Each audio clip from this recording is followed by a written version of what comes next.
धन्यवाद मानती हूँ कि चलो 5 मिनट नहीं 7 मिनट अपनी बात रख ली। संपूर्ण विश्वाला वैज्ञानिक दृष्टिकोन देणारे महाकारुणिक तथागत भगवान बुद्ध यांना त्रिवार वंदन करते।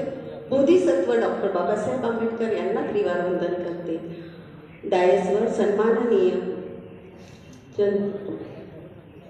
चंद्र कीर्ती सन्माननीय भंतेजी चंद्र कीर्ती यांना वंदन करते। उपस्थित सर्व अतिशय सुज्ञ आणि तज्ञ गण सन्माननीय मॅडम इथे बसलेले आहेत। तलक प्रवीण डॉक्टर मॅडम अतिशय सुंदर संपूर्ण बुद्धिझमचा लेखाजोखा मॅडमने आपल्यासमोर मांडला आणि खूप चांगल्या प्रकारे मॅडमने इथे आपल्याला बुद्धिझम कसा वैज्ञानिक दृष्टिकोन आम्हाला देणार आहे। बघा उपासक बंधू भगिनींनो, संपूर्ण आमचा बाप आमची माय भगवान बुद्ध यांनी आपलं संपूर्ण आयुष्य तुमच्यासारखे माझ्यासारखे 4 धातूंनी बनलेले भगवान बुद्ध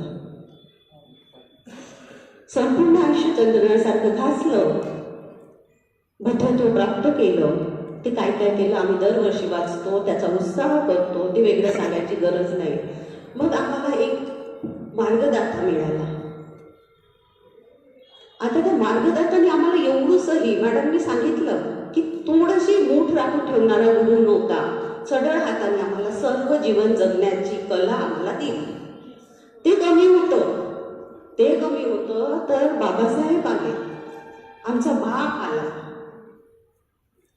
आज साऱ्या विश्वाला भारी पडलेला बाप आमच्या समोर आला आणि आम्हाला काय दिलं, त्याच्यावरचं विश्लेषण उकल आणखी उकल भगवंतानेच तर 3-3दा सांगितलं आहे हो, 3दा मंथन करतो आम्ही। एवढंच कुणाला विचारायची आम्हाला गरज नाही। कितीही युनिव्हर्सल प्रसिद्ध पुस्तक आम्हाला करायचं असेल प्राध्यापकांना किंवा तुम्हाला एक तज्ञ गृहिणी किंवा एक सुंदरसं कौटुंबिक पर्यावरण राखून एखादी स्त्री बनायचं असेल सक्सेसफुल स्मार्ट लेडी, तर आम्ही बनलो, पण कशी कचाट्यात सापडलो तो एक वेगळा विषय आहे। पण तरी आमच्यासमोर थेरी गाथा आहेत। आणि मग मध्यंतरी आले सम्राट अशोक, त्यांनी इत्थंभूत राहायला सोडलेलं त्यांनी आम्हाला स्पष्ट करून दिलं। आजही सारे प्रेरणा ते आमच्याकडे आहे। धम्मलिपी पण आम्ही शिकतो आहोत, कुठेच आम्हाला काही विचारायची गरज नाही। मग आज हा विषय निवडायची काय गरज, काय उद्देश असेल? आणि मला तर त्या समोरून जाऊन सरांनी बोधी सरांनी इथे सांगितलं सन्माननीय आयुक्तांनी की इंटरनॅशनल कॉन्फरन्स व्हावी। मला त्या समोर जाऊन असं वाटतं की आव्हानामध्ये एक आशा गायकता पण मी इथे जोडेल की आशावाद पण आम्हाला दिसतो आहे, आव्हाने आहेत, अडचणी आहेत विषयामध्ये। आम्ही पाहतो आहोत की याच्यामध्ये जे काही आहे हा विषय संपूर्ण, तर याच्यामध्ये आम्ही पाहतो की आव्हानं सुद्धा आहे, त्याच्यावर उपाय मॅडमनी सुंदर सांगितले की आम्हाला काय करायचं आहे। आम्ही सर्वांना माहिती आहे, वंदनीचं पुस्तक जरी आम्ही वाचलं ना तर पाली शिकू शकतो। मी आज 25-30 वर्षाची मी पाली शिकते आहे, वंतेजी 25-30 वर्ष झाली पाली शिकवते आहे, शिकते पण आहे। माझं शिकणं ना पूर्ण होत आहे ना शिकवणं पूर्ण होत आहे। हे असं कल्पीचं आहे ना, भगवंत सांगतात हे असं साधं नाही आहे। मग आम्ही याच जन्मात घ्यायचं आहे, आम्हाला चांगलं सदाचारी शीलाचरणी शांत चित्तानं जगायचं आहे। तर काय करावं लागेल, डायरेक्ट कृती आराखडा पाहिजे आहे। आता हे नाही पाहिजे 7 मिनिटं 5 मिनिटं, एका दिवसात तुम्ही छान उकलच करा, त्यामध्ये निबंध नकोच। हे असे काही कृती आराखडे आखून आम्हाला आयोजन करणे आहे। बिहारामध्ये मीच नाही शिकले, तुम्हाला पण खूप पाली आहे, तर तुमच्या एरियात बसवा ना, एरियामधले मुलं त्यांना शिकवायचं आहे। तर तो आमचा कारवा समोर जाणार आहे। त्या एका कॉन्फरन्सनी आम्ही शिकलेलंच पुन्हा शिकत आहोत, त्यांना पाहिजे आहे ना। ते मुलं आम्ही कॉलेजमध्ये नाही टाकू शकत। मॅडमने केलेला प्रश्न एकही हात वर आलेला नाही, बरोबर आहे। आमच्या मुलांना पाली PhD करून आम्ही जॉब नाही आहेत, मग तो आलाच प्रश्न, हा जॉबचा विषयच इथे नाही आहे। ही आमची एक वृत्ती आहे, त्याही वेळीने आम्हाला विचार करणार आहे। आज माझी पिढीला कुठेतरी स्टेबल करायचं तर, परंतु हा तर प्युअर जीवन जगण्याची कला आहे ना। तू एखादं दुकान टाकून कुठलेही काम करू, तो सुंदर जीवन जगू शकतो माणसाचं जेव्हा त्याच्याकडे सील असते. आणि हे कुठून मिळेल हो?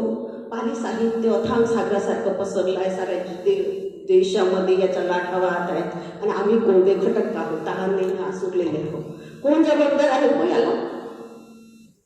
फक्त मी जर दुःखी असेल तर फक्त मी जबाबदार आहे. मी अशांत असेल तर मी फालोप घेत नाही आहे. मी पिवरली शील पालन करत नाही.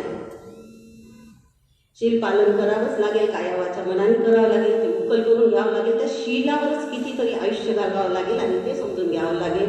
ते आम्ही करायचं आहे आणि आम्हाला इतरांना सांगायचं आहे. 5 विद्यार्थी राहायचे माझ्या एम.एला मॅडम, माझ्याकडे PG आहे आणि मग मी जे दिसलं त्याला सांगायचे तिथं PG आहे आणि तुम्ही वय आहे तुमचं, तुम्ही GRF करा, तुम्हाला बार्टी मिळते, राजीव गांधी फेलोशिप मिळते, UGC मिळते आणि ॲडमिशन घ्या. म्हाताऱ्यांना सांगायचं तुम्ही या, तुमचं डॉक्टरेट मी करून देते. बाबासाहेबांच्या भगवंताच्या पुण्याईने, तुमच्या आप्तांच्या पुण्याईने मी हे झालेली आहे प्रोफेसर. मला 8 जागा आहेत. पण मी 20 लोकांना सांगितलं आहे की तुम्ही विषय तयार करा, तुम्ही अभ्यास सुरू करा. मी यांचं आटपलं की तुम्हालाच देते. सेन्सिटिव्ह राहावं लागेल. सेन्सिटिव्ह झाल्याशिवाय धम्म आम्ही फक्त वाचन करत आहोत. प्राध्यापक होत आहोत, डॉक्टर होता, वकील होता, माणूस म्हणून जगणं सुटलं आहे. ते जगणं परत मिळवायचं असेल अशा कॉन्फरन्स ऐकून पुढे एक पाऊल अर्थातच आपण जातो. पण ते जिंना ऐकून तर खरोखर आम्हाला कुठेतरी आम्ही एक पाऊल जाऊन मॅडमला ऐकलं, कुठेतरी ज्ञानामध्ये भर पडली.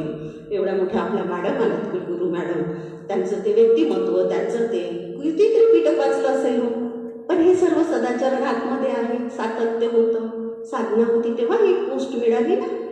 आमचं त्रिपिटक वाचलं आणि आमचं बुद्ध धर्म स्वीकारलं म्हणून बुद्ध होत नाही. बीज आहे प्रत्येकामध्ये आणि ते त्याला खतपाणी घालतात आहे चांगल्या चांगल्या गुणांचं आणि तेव्हा बुद्ध होतो. अशा प्रकारचं आमची खूप जबाबदारी मोठी आहे. आमचीच नाही, प्राध्यापकांची नाही, शिक्षकांची नाही, पालीच्या प्रत्येकाची आहे. तुम्ही पाली शिकतो मला म्हणा. माझ्या एरियातल्या बायांनी म्हटलं, मी ती संध्याकाळी तिथे जाऊन आठवड्याचे घेण्याचं त्यांना आश्वासन दिलं. आज नाही होत पाहिजे, शनिवार सोमवारी नाही होईल रेग्युलर, पण प्रयत्न करावे लागेल. सेन्सिटिव्ह व्हा. ध्यानातून उठलं, कुत्रं मांजर दिसलं त्याला दगड मारलं, हे ध्यान नाही. सतत सदाचरणी चित्ताची कुशलता, समाधी म्हणजे काय सांगितलं भगवंतांनी? कुशल चित्ताची एकाग्रता. ती साधा प्रत्येक क्षणाला आलेला विचार, वांगा आम्ही तसंच खात नाही, प्रोसेस करून भाजी करून खातो. आलेला विचार माइंडमध्ये, मॅडमनी सुंदर सांगितलं मनोरूपक धम्माचं. माइंडमध्ये आलेला विचार त्याच्यावर संस्कार करा, मग वाणीतून येऊ द्या, मग कृतीतून येऊ द्या, तर अतिशय सुंदर कृत्य घडेल. कुशल कर्माचे धनी होऊ, सर्व आनंदी होऊ, समाधानी होऊ, शांत पथावर आरूढ होऊ आणि याचे व्हायब्रेशन सर्वीकडे पसरतील आणि हे व्हायब्रेशन आम्हाला प्रबुद्ध भारताकडे घेऊन जातील. आपण ऐकलं, धन्यवाद.